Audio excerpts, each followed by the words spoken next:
Bon, sur ce petit tutoriel, on va parler des inéquations du premier degré. Ce qu'il faut déjà réaliser, c'est qu'une inéquation, c'est pas la même chose qu'une équation. Quand on écrit une équation, on propose une égalité conditionnelle. On va dire par exemple que 2 fois une certaine variable x est égal à 6. Dans ce cas-là, l'ensemble de solutions, c'est l'ensemble des valeurs qui vont répondre à cette équation. Ici, il n'est pas trop difficile de trouver que la seule solution, ça va être x égale à 3, qu'on écrira donc ainsi. C'est un ensemble qui ne contient qu'un seul élément. En général, pour les inéquations du premier degré, on a toujours affaire à des ensembles qui sont restreints, en général. Par contre, maintenant, si on veut proposer une inégalité, comme celle-ci, telle que 2x est plus grand que 6, alors ici, il y a tout un tas de valeurs qui font que ça fonctionne. Évidemment, 3 ne respecte pas cette contrainte, car 6 n'est pas strictement plus grand que 6. Mais par contre, 4 respecte cette contrainte, ou 5 par exemple, ou pi, ou 10, etc. Ici, notre façon pour exprimer la solution va être de donner sous forme d'intervalle. Assez rapidement, on en arrive à comprendre que x doit être strictement plus grand que 3. Et ceci s'écrit de la manière suivante. C'est un intervalle qui commence à 3 et qui va jusqu'à plus l'infini. Tous les nombres strictement plus grands que 3 sont des solutions, et donc l'ensemble solution est un ensemble vaste, infini de valeurs.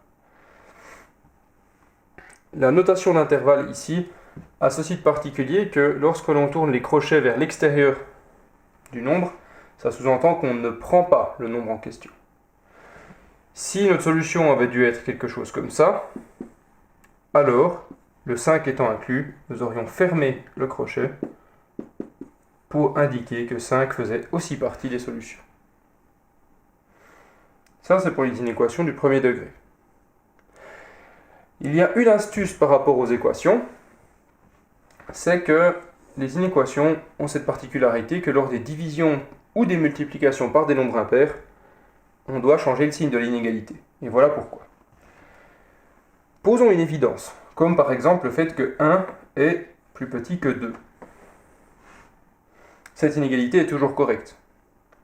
Maintenant, si je veux multiplier toute cette inégalité par le nombre moins 1, si je procède simplement en changeant les signes de chaque côté, on est bien d'accord que je fais face à une erreur. Il est logique ici que moins 1 n'est pas plus petit que moins 2.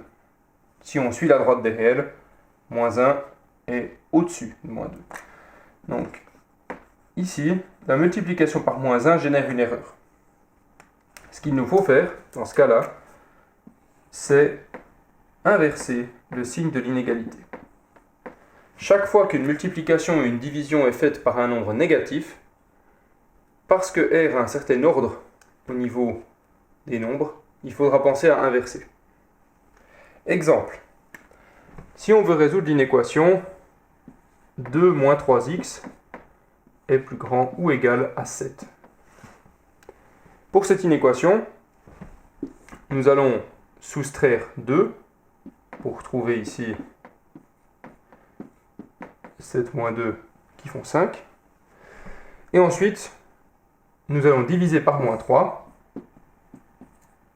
Et il nous faudra donc changer le signe de l'inégalité pour trouver que x est plus petit ou égal à moins 5 tiers. Cela paraît logique. Ici, on a un nombre positif, et on dit que si x est multiplié par un certain nombre négatif, alors il est plus grand que ce nombre-là.